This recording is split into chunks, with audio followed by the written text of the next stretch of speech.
Stasera abbiamo accolto l'invito di utilizzare le piattaforme dell'arcipelago di Ocno per promuovere la manifestazione di Woodstock Musica Acustica Parco Baleno, che ormai è arrivata alla 9ª edizione. Non avremmo mai immaginato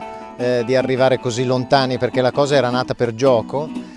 ma l'iniziativa si è radicata nell'aspettativa dei giovani musicisti mantovani e anche dei vecchi,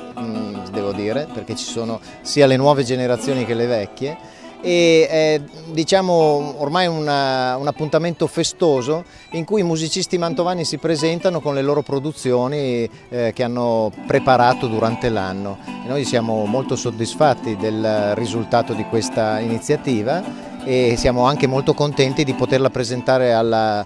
comunità mantovana attraverso questa forma di presentazione molto coinvolgente.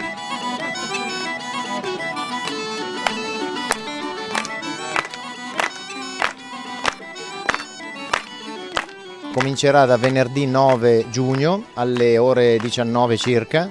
e ogni serata prevederà la partecipazione di 10, 11, 12 esibizioni di mezz'ora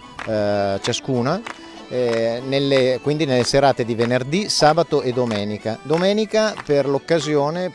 cominceremo nel pomeriggio, perché poi le richieste di partecipazione sono numerose e quindi per farcele stare tutte abbiamo dovuto aumentare il tempo a disposizione dei musicisti, quindi inizierà domenica pomeriggio alle ore 15:30.